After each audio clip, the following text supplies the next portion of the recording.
Welcome to my channel. My name is Sharon, and this is a channel that is dedicated to all things related to narcissism. I release new videos every Monday, Wednesday, and Friday on all types of topics related to narcissism, so if you haven't already, please take a moment to subscribe to the channel so you don't miss any videos. I would really appreciate it if you gave the video a thumbs up. It's a free way you can help me out, and definitely don't forget to leave a comment because I like to read what you have to say. Narcissistic Personality Disorder, NPD.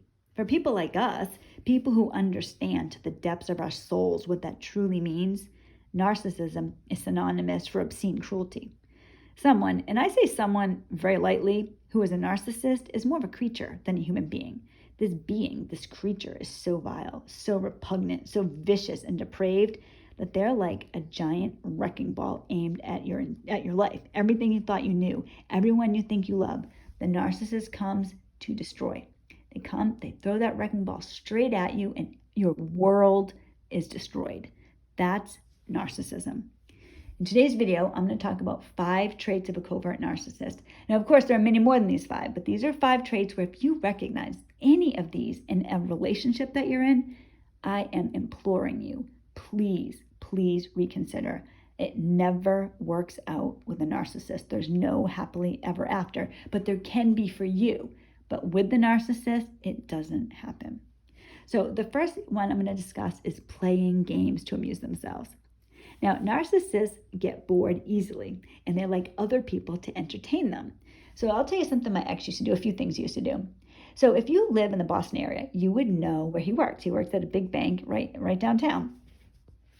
Instead of doing his job, instead of being serious at work, what he does, or I'm assuming he still does this, he definitely did, he would steal things from his coworkers and then videotape them trying to find it. So he would take stuff like coffee cups. He took someone's lunch one time. He would take pens. He would unplug keyboards from monitors and then watch the person trying to get the computer to work. That's the type of thing he thought was hilarious. And he would send me videos of this. When I said to him one time, like, why would you do that? Oh, come on. You're such a stiff. It's funny. It's no harm. I didn't take anything big, and it wasn't taking money or anything. It's just a coffee mug. That was his idea of a good time. He also did this to me. So listen, if you're with a narcissist, anything you know they do outside of the house, you can be damn well sure that they're going to do it inside the house as well. They always treat the people closest to them the worst. So I went through this period where I was losing things all the time. Now, of course, I know different now, but I didn't at the time. So it would be just these strange things. And this shows like the trust level that we have with the narcissist. It never occurred to me that he might be doing this until later when I started reflecting. So he would take my car keys or something like that, and then I would need them, right? I'm trying to go out, I can't find my keys. And I ask him, have you seen my car keys? You lost your car keys again? Didn't you lose them last weekend too? Come on, Sharon, what's happening? Maybe you're getting Alzheimer's. Hey kids, mommy lost her car keys again. Then, of course, the hero, he would find them. You know, it would be the weirdest thing. He would say, Sharon, I found your car keys, but they were with the bananas. What happened? What, are you okay? And I'm like, what the heck? I was so confused. And then he started making it up. He made a name up for it. It was called Mummied. Kids, mummy lost this again. Don't mummy this. Or Sharon, are you mummying this again? Did you mummy your car keys? All the time. And then he would always like to tell me that I'm probably getting Alzheimer's, right? Just to make me paranoid, like something's really wrong. Gosh, like I had the keys. Now they're with the bananas? Wow. Oh my gosh. Like it was scary. But that's the type of thing a narcissist does. They're playing games. They enjoy it. He probably has videotape of me trying to find items, but that's typical of a narcissist. The second one I'm going to talk about is acting like everything is normal when it is anything but. This can drive you insane. Their version of reality doesn't jibe with what real reality is. They have their own reality, and they also make up time. You know, they want you to go back in time and pretend nothing happened. Like years have gone by and they don't count. What I mean by that is my ex he had given my kids a 2-year silent treatment. Then 2 years. Then finally he decides that he's going to grace them with an email. And he says in this email, like nothing happened. It wasn't like, guys, I really realized I've been a jerk. I've hurt you. I'm so sorry. I'm going to therapy. I'm trying to make things better. God, I hope that you will give me a chance to show you how much I love you. No. Instead, it's, hey, you still like the Red Sox? hey, did you graduate high school? That's his mentality. Like, it never happened. Like, he's just someone I knew in college. Oh, has your daughter graduated high school yet? It's her father. But this is their mentality. Time doesn't exist. Reality doesn't exist. For a narcissist, the only reality is their own warped reality. Now, silent treatment is a perfect way to describe this. So if anyone has been given a silent treatment, you know that typically what happens is, and let's just back up a little bit, silent treatment is abuse. Anybody who has been involved with a narcissist and you've been given a silent treatment, it's abuse. It's a punishment. The narcissist is purposely punishing you, always for something they did. If you did something, if you hurt the narcissist, you will never hear the end of it. It will be endless, on and on and on. If a narcissist does something, they're not going to ever confront it. You're going to have to pretend it didn't happen. So, my ex, just like with my kids, right? He sends this email like nothing happened. He would do that to me as well. So he'd be giving me like a lengthy silent treatment and I was being tortured.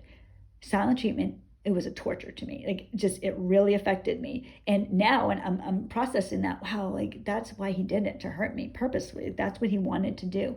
He enjoyed seeing me very upset. I would beg him to talk to me. I mean, that's how bad it would get. I was losing it when he was giving me a silent treatment. Once I was punished enough, then he would release me. And he would release me from my punishment by saying something like, he would send me a text, hey, love you, that type of thing. And it would always be, by the way, at the end of the day. He would never give me this relief at the beginning of the day. But yeah, this text would bring me immense relief. I could feel it flooding through my body. Thank God it's over. And then there's nothing more that you want than to keep the person not giving you the silent treatment. So you're never going to bring up the infraction. My ex, for example, he charged $100,000 in credit card debt behind my back. When I was upset about that, boom, silent treatment. How dare you? How dare you say something to me? No, nobody does that. You do not exist anymore. So he'd go through his day talking to everybody else. He'd talk to the kids, everything. Me, I don't exist until I do exist. And then as long as I don't mention the infraction, we can just go back a few months and it's like it never even happened. Of course, that $100,000 is still there. Of course, the person that your ex cheated on you with, or current person, whatever, they're still real. But you have to live in the time and place that the narcissist wants you to live. So acting like everything is normal when it is not is classic of a narcissist. All right. The third one that I'm going to talk about is shocking lack of empathy. Narcissists literally don't care. I mean, I could just end the video right here. They don't care. It's so difficult to comprehend that. It really is, because you think you know this person. So somebody that you think you know, somebody you think cares about you, actually never did. And they can be so cruel about it. I'll just give you an example of this. When I was pregnant with my son, I actually was pregnant with triplets. So I was pregnant with triplets. I went to the doctor. The doctor I went to did an early ultrasound. And on this early ultrasound, I think it was 6 weeks. I think it was either 5 or 6 weeks.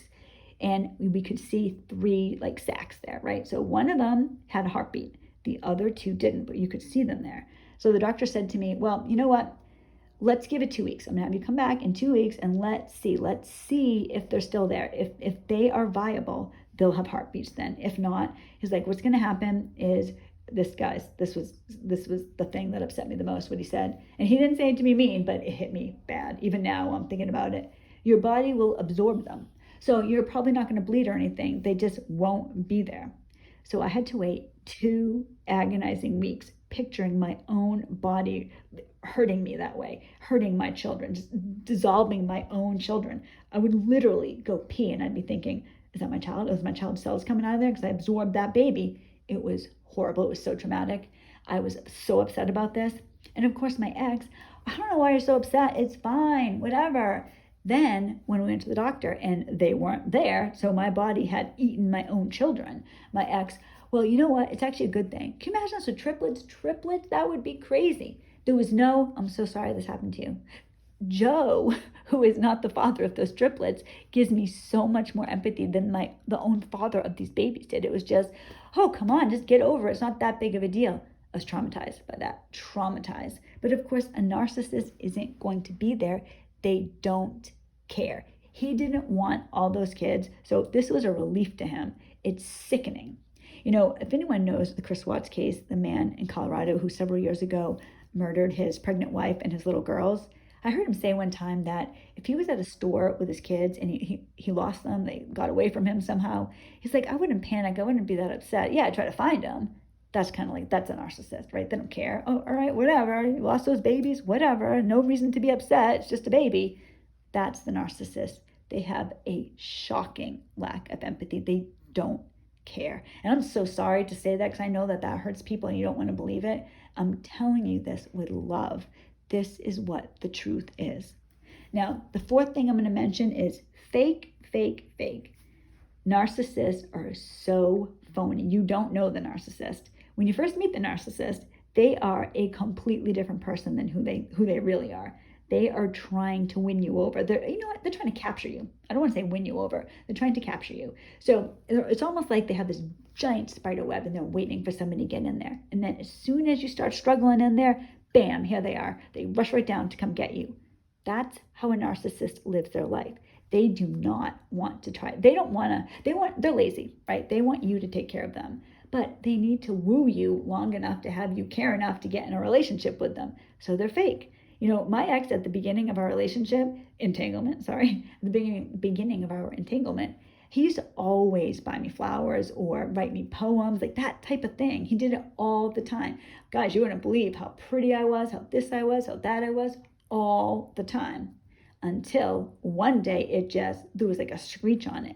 He captured me. He had me. I was in that web. Now he could be his real self and it would start coming out in spurts. You know, sometimes he could quickly cover it up, but as time goes by, you will see less and less and less of the person that you thought you knew. And this is very confusing. It's very difficult because you really believe you know this person. So if you're like me, this is what I kept doing. I know that's not who he is. Like when he would do something cruel, it's not who he is. I know the real him. You know, the real him was what I wanted him to be, the person he pretended to be at the beginning of the entanglement. But this can keep us trapped for years, thinking, you know, with my special love, with my commitment, I will work through this with him. We'll get him back to that person that he used to be. We all think that. I mean, after all, you put so much into it. You don't want to just lose. I mean, I was married for almost 20 years. That's a long time to just be like, forget it, just kick it to the curb.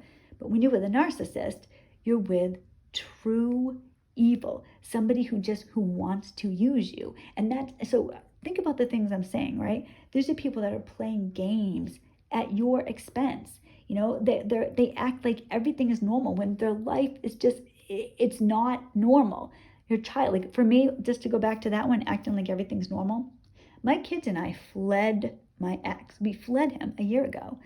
For 2 years prior to that, we were separated and he stalked us. He harassed us. He caused us so many problems. He was trying to starve us financially. He was such a problem. We were in so much fear. I'm not joking when I say I had a loaded gun next to my side of the bed. That's true. I was terrified because he broke into the house before. I never knew what he was going to do. The divorce has been horrible. It's been terrible. He's trying to take everything. Just like when he used to give me silent treatments to punish me, he's trying to punish me by taking everything he can from me. That's a narcissist. And then on top of that, last week, I actually have this on the community page if you want to check it out, the full email. He sends me this email. I know this is a man who has abused his family horrifically. He showed up at my house with a loaded gun before. I believe that there were 2 times that he was going to do us real damage. The same person, this same evil being sent me an email like we're friends, like this is some college friend of mine that's trying to catch up with me. Hey Sharon, how's it going? You know, I thought sorry, I can't even talk. When he said something along the lines, if you find it in your heart, could you please send me a Christmas card? I'd love to see a picture of the kids. I hope you have a great holiday season. I mean, what? I mean, it was like, this is my college roommate that I haven't talked to in 10 years. She wants to see a picture of my kids. That's what the narcissist is like. Like, it never happened. They have no concept of reality. So getting back to number 5, the 5th one I'm going to talk about is evil vibe. There will be times with a narcissist where just something won't be right and your body reacts to it. You know, if you're out somewhere and you see somebody and you don't even talk to them, you just see them and you know there's something off with this person. That's kind of like a narcissist, and you get this feeling every once in a while. But unlike seeing a stranger somewhere and just getting away from them, you keep thinking, well, that's not really how they are. Like, what happened? What was that? What was that feeling? Like you don't get it. You think, well, I must have been imagining things. I don't even know why that happened, because this is my husband or this is my wife, and they would never hurt me, and I don't know why I got that feeling.